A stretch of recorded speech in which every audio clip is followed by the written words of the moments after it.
Welcome to Caldwell County Today. I'm Paige Counts, Public Information Officer for Caldwell County. Joining me today is Keith Smith, and Keith is here to talk about the fall production at the HUB. Keith, tell us what's coming up. Okay, Paige, always good to see you. It's My Fair Lady, which is a classic musical, and you and I talked before we came on air that there's a lot of interesting background to this show, and usually we start talking about the local show itself, but I'd really like to give a little bit of the background first because it is so fascinating and get people up to snuff on what we're doing. And I usually speak off the cuff, and I could now, but I wrote down some things to make sure I didn't leave anything out, so I'm going to refer some maybe to my notes. I'm going to confess that I may have checked out a Wikipedia page just to kind of remind myself what the story's about, and I learned some of the things that Keith's probably going to share. Yeah, probably will. Well, it was a musical in 1956, and it was a movie 8 years later in 1964, and it's based on the George Bernard Shaw play Pygmalion from 1912, and then you mentioned there was a movie of Pygmalion in 1938, and that's where Lerner and Loewe, the writing team, came up with this idea for this, and we'll talk about them a little more in a minute. But the show was set in London in 1912, and it's the story of Eliza Doolittle. She's a Cockney flower girl who sells her flowers on the street, and she's a commoner, and she's out on the streets in front of Covent Garden, which is a fancy area and theater in London, even now, but back then, and the well-to-do patrons are coming out from the whatever the theater production is. So right away you have the classes, coming against each other, the commoners versus the upper crust, and the main characters are Eliza Doolittle, who is this Cockney flower girl, and Professor Henry Higgins. And Higgins is a linguist, a world-famous linguist, knows all about languages and dialects, and has made it his life study. And he even brags that if he hears someone for a few seconds, if they're in London, he can tell which street within half a street of where they're from in London. And also at this premiere, or at this the finishing of the theater production, is a man named Colonel Pickering. And he's also a dialect specialist with Sanskrit and Indian languages, and he's transcribed all this work and studied it for his whole life. And the whole reason he's in London is to meet Professor Higgins. And they bump into each other, along with Eliza, on the street, and realize who they both are, and say, "Oh, I was coming here to see you."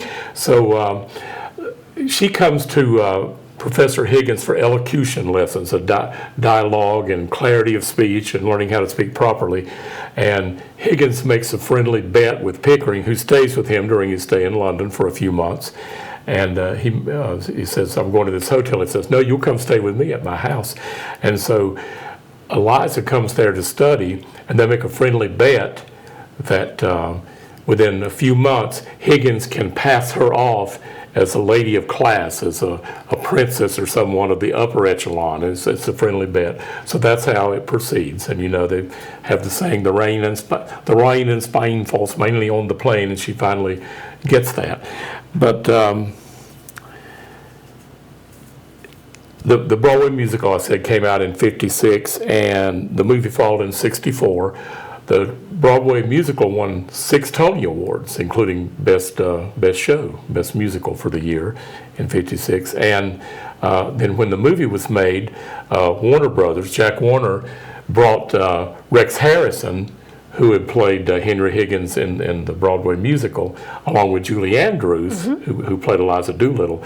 Well, he brought Higgins to the movie, but he thought Julie Andrews was wonderful, but she didn't have a name at that point, so he opted for Audrey Hepburn instead to play Eliza Doolittle. And ironically, Hepburn was not a singer, so her voice was dubbed by a lady named Marnie Nixon. She also dubbed the part for Deborah Kerr in The King and I, and also dubbed Natalie Wood's part in West Side Story. She did their singing for them. But Julie Andrews kind of got the best of it all, because that same year, 64, she won the Best Actress for Mary Poppins. So that was all, relating around each other. And Rex Harrison did win the Oscar for Best Actor that year. Audrey Hepburn and Andrews were up for a lot of the same roles. But Rex Harrison, he had the demeanor to play Henry Higgins, but he didn't have a great voice. He wasn't a singer, so he kind of sang through it. If you watch the movie, you can see that. But Julie, like I said, Julie Andrews had the great singing voice and was a great actress, but she was in the play, but not the actual movie. This musical was written by Alan J. Lerner and Frederick Loewe. And they were a very prolific songwriting team, comparable to Rodgers and Hammerstein. They did Gigi and Brigadoon and Camelot and others in addition to My Fair Lady. Of course, one Lerner did the lyrics and Loewe did the music, or vice versa. But they were working as a team. And it's very interesting. When I was at the Lost Colony, summer of 1981, these two ladies did a tribute to Lerner and Loewe. And they had the program with a lot of their songs, and people from the colony were singing their songs, but they misspelled both their names on the program. It's Lerner, L-E-R-N-E-R, and Loewe, L-O-E-W-E, but they worked well together. And there are many well-known songs in My Fair Lady. So I was going to say, with a little bit of luck, wouldn't it be lovely? The rain in Spain, I could have danced all night on the street where you live. You did it. There's you did it. You did it. There's a commercial out now with that when he teaches her how to speak properly. Get Me to the Church on Time might be the most famous one, and I've grown accustomed to her face. And there are many other songs as well. And one thing about the songs, a lot of times in musicals, it'll just be going along telling the story, then it stops and people sing a song, then it resumes the story. Well, My Fair Lady, all the songs, and a lot of critics at the time espoused this. They said that it was really good because these songs all really contribute to the story and propelled the story ahead instead of just stopping. And Tom Hanks once made the comment that he despised musicals because, just what we said, people would be going along telling a story, then they'd stop and sing a song, then the story would resume. And it's funny, though, because right after he made that comment, he was one of the executive producers for the movie Mamma Mia with Meryl Streep, so go figure. Yeah, Go figure money comes into play somehow. I want to talk about the two leads in our production of this. I mentioned that Rex Harrison was not really a singer. Well, our man, Ken Twing, is a good singer, and he'll do justice to all these songs. It's the tandem of him and Jenny Hassler, who has done several shows. People may remember her from Fiddler on the Roof or from The King and I. She and Ken were the two leads in The King and I. Okay. And I used to joke and call it The Twing and I. And also when he did Sound of Music, I said, these are a few of my favorite twings. He didn't always find humor in that. But they work real well together. And this is a vehicle I've been looking at for Jenny for about 6 years. But as I was telling you, it went on a national tour. And then COVID came and shut everything down. Then the national tour resumed. And finally, less than a year ago, we got rights to do it. We're one of the first companies across the country to get the rights once it came back out to public, as the public could get the rights. And so I've been steadily pursuing that for a long time. In the meantime, Jenny had taken a hiatus for 6 years from theater and has had 2 babies. So she's ready to get back to it now. So timing is just timing is everything. Perfect. Yeah, that's right. And this is maybe the most ambitious show that we've done at the Hub. And we've had some big scale shows, Sound of Music, and we've had shows with 50-some people and animals. And you've been up to that stage. I've taken you backstage to show you. There's literally 4 feet to walk and nowhere to store things. So the set has to remain on the stage and turn and shift as it goes and be hidden, and it takes a lot of creativity to do that. Right, and people need to remember that is essentially built as a high school.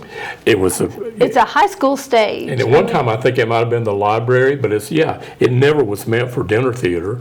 But we saw the vision enough, thank goodness, several years ago to go with that. And the people then who were on the committee with me, like Rebecca Bentley and Ann Smith and Jimmy Hemphill, they all were willing to give it a try. We thought it'd be one show, and now we're on our 36th dinner theater show. But it's really not conducive to putting a set up there, and yet we're going to put the biggest one we've ever had up there. And that falls into the very capable hands of Joe and Carolyn Eichert. They've been with you for a long time. Carolyn's my sister from a different mother, and Joe's my brother as well. But they've been very invaluable to the HUB, and they've been designing all the sets since Sound of Music, which was our 13th show. So it's like, like our 16th show. So over half of the shows ago they started, and they built our sets, including that initial Sound of Music set. And I say I always joke they're very passionately, because they're into the work, argue with each other sometimes. And Joe said they got along better building their house, which they worked on together, than the set of Sound of Music. But they love it and really pour themselves into it.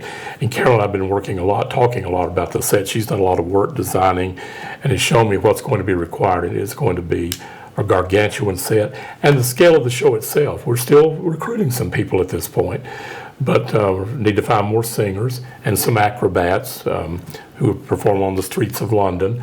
And it really is as much of a enthusiastic endeavor, a big ambition as I've ever attempted, really.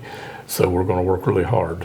About how many people are we talking about as far as actors? On stage, I'm hoping to end up with, still got a few more to go, but I'm hoping to end up with between 30 and 35, which we've had over 50 before, but still 30 to 35 is a good sized cast.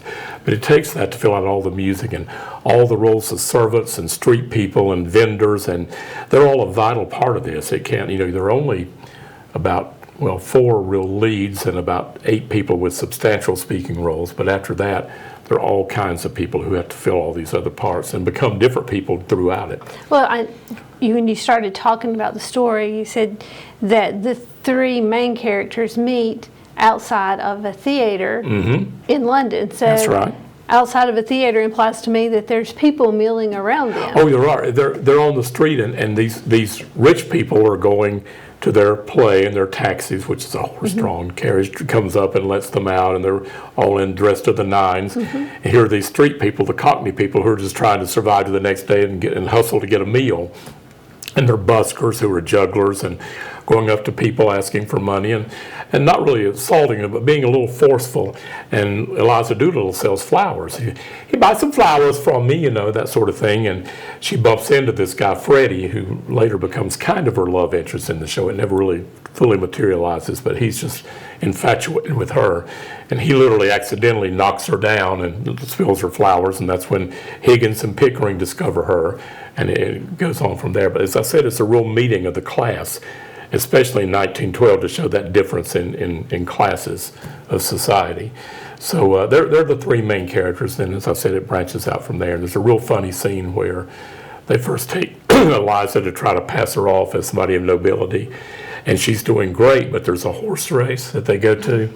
And she says, "I move your blooming horse," so everybody looks at her shocked because they didn't realize that she dropped her cover. Right. But then later she goes on and successfully fools a lot of people that she is from the upper crust. And Pickering and Higgins are bragging about how they brought her there, and she gets put out because, "Don't you give me any credit for doing it? I mean, I'm the one that did it." And she leaves, but eventually comes back to Higgins. And again, there's the possibility of a romance blooming there, but it never really materializes. They leave a lot of that stuff open end in the show. So I was going to mention that we have, as always, McCrary Modern sponsors our shows. And for this one, the Caldwell Arts Council is going to be very supportive and we hope getting some funding from musicians. And Ron and Mary Lale, delightful people in Hickory, become sponsors of ours too. So this is, logistically, as I said, such a huge show. We're probably going to have at least $8,000 invested in costumes alone. Well, I was going to ask, who does your costuming? Because this is unique. It's set in a different period, which a lot of things you do are set in today's time. Exactly. And it's a period piece, but also so many people. And they have to assimilate to different characters. Sometimes they're upper crust, sometimes they're servants, so any individual actor may have 5 different costumes. Sure. So we're going to be renting some from a professional house, but we'll have someone to oversee that. Christy Branch is our usual costumer, but she's not going to be fully available to costume this show, but she's going to help, and she'll help measure people and things. It's going to be a lot of community effort in several areas, but still looking forward to it. And I want to mention the caterer, and then we'll get to some specifics about the show. The caterer, that's my favorite part. People love Daniel Boone Inn. We all do. That's the one caterer. Nobody likes everybody, but that's the one caterer that most people seem to agree on and be the most enthusiastic about.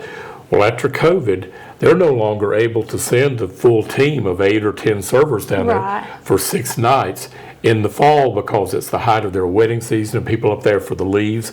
So people say, why didn't you get down here? Well, believe me how I've tried. But Boxcar Grill will do a great job. They They're are going to- excellent. They are. And they're also very service oriented. We noticed that from before. But we will have Daniel Boone in the spring for 9 to 5, which is our spring show. We've already got them booked for the spring, but it's just before you say, why can't they? Believe me, I've asked that question myself a million times, but they're just not available in the fall Decatur shows. Well, I mean, their first priority is their business Well, there in Boone. I mean, Exactly, makes total sense. So anyway, the dates of the show are October 10th, 11th, 12th, and 17th, 18th, and 19th. That's a Thursday through Saturday run, 2 weeks in a row. It's our usual setup. And the shows always start at 7:30, preceded by the meal at 6:30. And you can just get tickets to the balcony to watch the show, but we prefer people come to the meal too. Even though there's more expense with the meal than if you just bought a singular ticket, because it's part of the experience of meeting with other people down in the house, in the audience, and speaking with each other and having fellowship, and maybe seeing someone you haven't seen for years who went to school there, and it's an overall nice experience. And tickets are $37 for the play and the meal, and $19 for the show only. And as I said, it'll be catered by Boxcar Grill. And tickets go on sale a week from this taping. It'll be running from now for a while, I guess, but August the 20th at 10 a.m. in the morning, tickets go on sale. And there are 3 ways you can get tickets.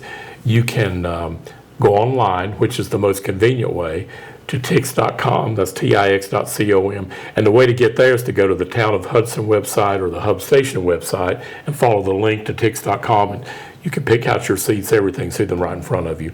Or you can go by and see Addie, the manager of the HUB, the director of the HUB, who will be in her office for ticket sales on Tuesdays and Thursdays from 10 to 5.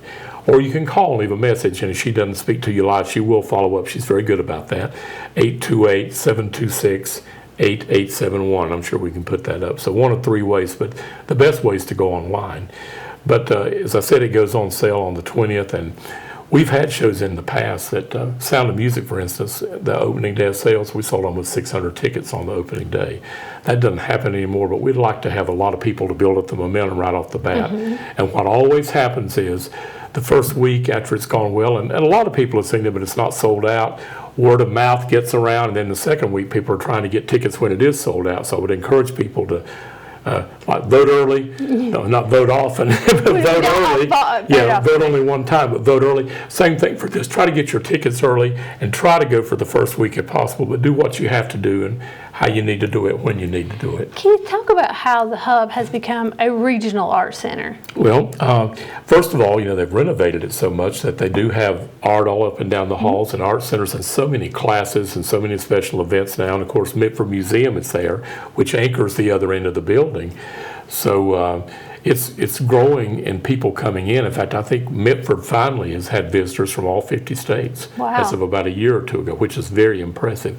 But for our theater itself, people come. We have a steady group that comes from Greensboro, from a group that comes fairly often from Greenville, South Carolina. Always Charlotte people represented. Gastonia comes. Hickory brings a lot of churches and different groups. So it really has become kind of a regional.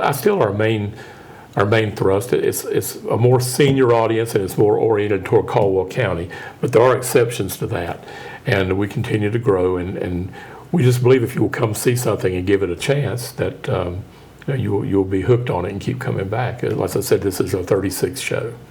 Because you mentioned earlier, you will see someone you know, which is likely if you are from Caldwell County, you do not have to be from Hudson, but you will see someone you know or recognize. And you'll probably know someone in the show too.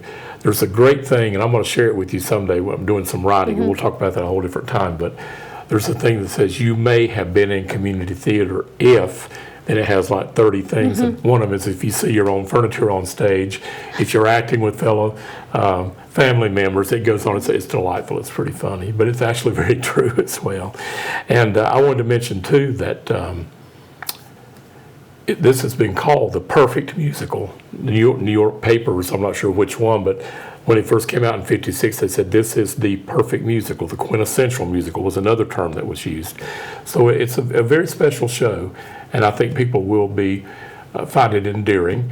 And I want to mention too that you were talking right before we came on air. It's so funny because we have a code officer, code enforcement officer, who works with the Western Piedmont Council of Government, the COG, but he comes to Hudson and does things for us and looks at violations of property and things. But anyway, he came in the office the other day and he said, and he had no idea we're doing My Fair Lady in the Fall. He said, you know what I've been thinking? He said, you ought to do a Southern takeoff on My Fair Lady.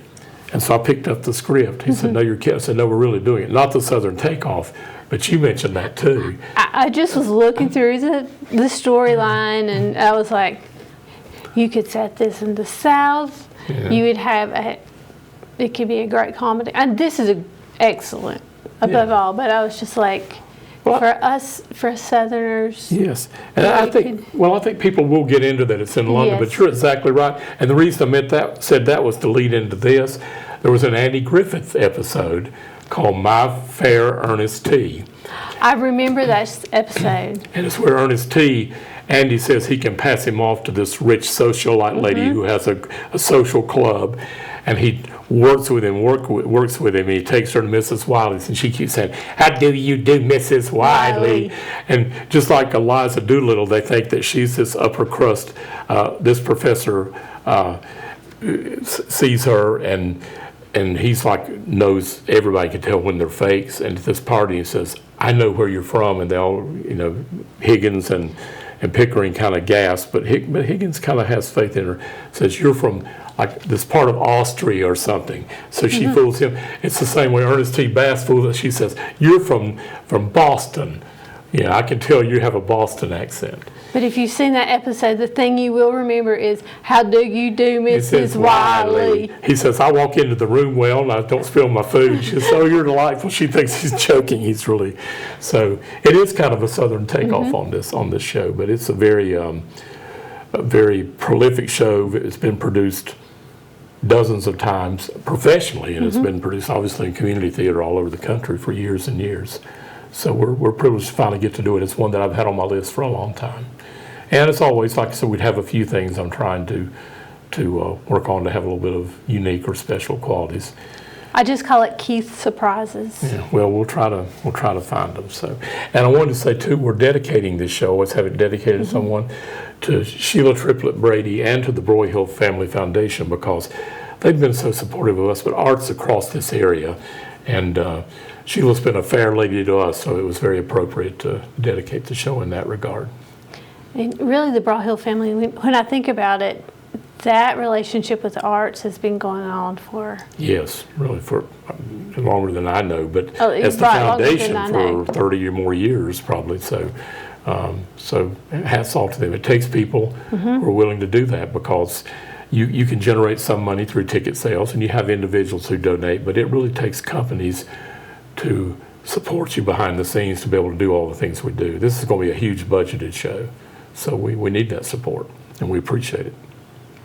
Keith, I'm looking forward to My Fair Lady. Thank you. Tell us again what the dates are. Okay, the dates are Thursday through Saturday, October 10th, 11th, and 12th. I'm getting over my hoarseness. And 17th, 18th, and 19th. 7:30 show preceded by the meal at 6:30. Get tickets in one of those three ways I mentioned. Go by the HUB box office, 145 Cedar Valley Road, on Tuesdays and Thursdays.